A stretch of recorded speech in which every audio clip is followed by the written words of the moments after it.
Assalamualaikum warahmatullahi wabarakatuh. Kita akan membahas tafsir surat Al-Baqarah ayat 183 dan 184. A'udzubillahi minasyaitonir rajim. Ya ayyuhalladzina amanu kutiba alaikumus siyamu kama kutiba alal ladzina min qablikum la'allakum tattaqun. أياما معدودات فمن كان منكم مريضا أو على سفر فعدة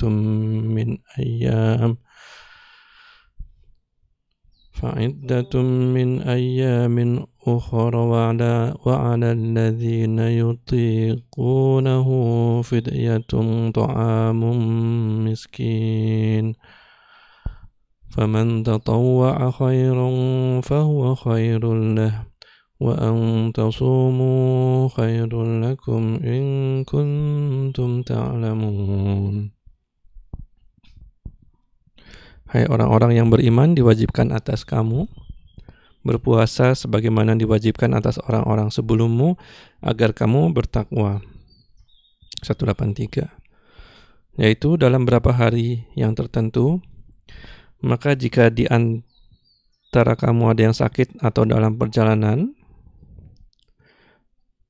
maka wajiblah baginya, lalu ia berbuka, maka wajiblah baginya berpuasa sebanyak hari yang ditinggalkan itu pada hari-hari yang lain. Dan wajib bagi orang-orang yang berat menjalankannya, jika mereka tidak berpuasa, membayar fidyah, yaitu memberi makan seorang miskin. Barang siapa dengan kerelaan hati mengerjakan kebajikan, maka itulah yang lebih baik baginya. Dan berpuasa lebih baik bagimu jika kamu mengetahui. 184. Jadi di sini Allah menyerukan kepada orang-orang beriman untuk berpuasa. Puasa itu artinya menahan diri dari makan, minum, dan berhubungan dalam bingkai pernikahan. Dengan niatnya itu tulus karena Allah. Karena dalam puasa itu ada penyucian, pembersihan diri dari kebiasaan-kebiasaan jelek yang tercela. Di sini Allah menyatakan bahwa puasa ini diwajibkan atas orang-orang sebelummu. Jadi dalam tafsir para mufassirin mengatakan bahwa puasa ini sudah disyariatkan pada permulaan Islam sejak dari zaman Nuh lagi nun jauh di sana.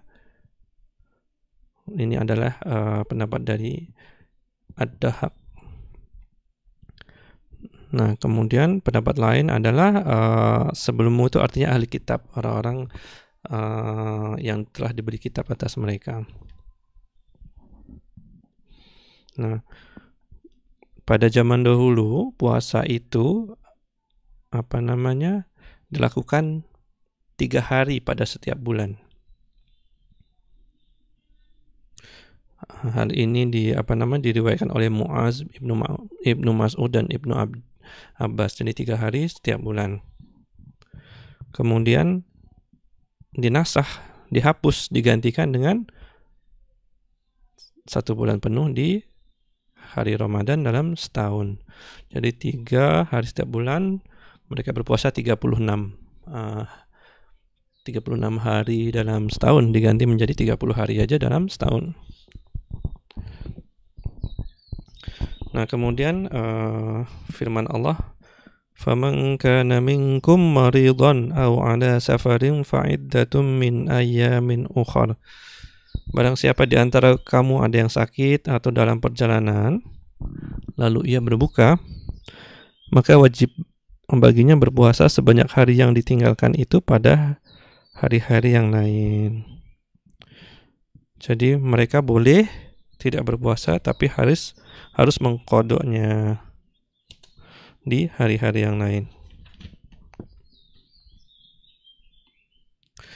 Kemudian firman Allah berikutnya, wa 'alal ladzina yutiqunahu يطيقونه فدية طعام مسكين فمن تطوع خيرا فهو خير له وأن تصوموا خير لكم إن كنتم تعلمون. Dan wajib bagi orang-orang yang merasa berat menjalankannya, jika mereka itu tidak berpuasa, untuk membayar fidyah, yaitu memberi makan orang miskin. Barang siapa yang dengan kerelaan hati mengerjakan kebaikan, maka yang demikian itu lebih baik baginya, dan berpuasa itu lebih baik bagimu jika kamu mengetahui.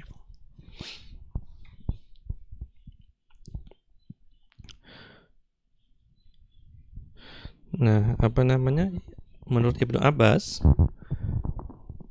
maksud dari ayat itu adalah untuk orang yang merasa berat.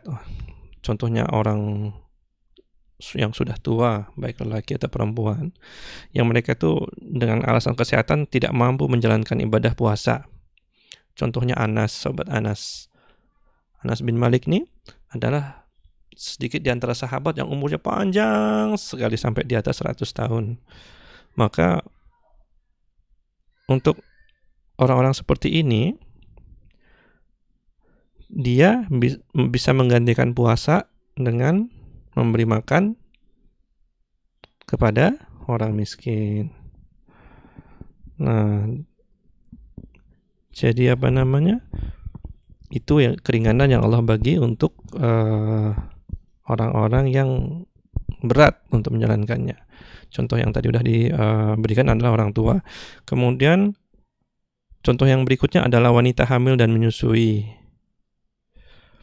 Nah, sekiranya mereka khawatir akan keselamatan diri dan bayi yang dalam kandungannya,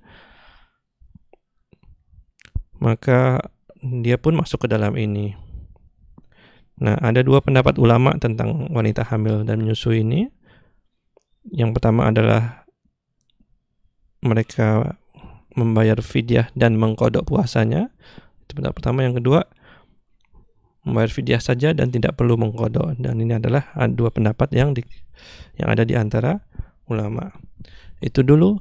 Terima kasih. Assalamualaikum warahmatullahi wabarakatuh.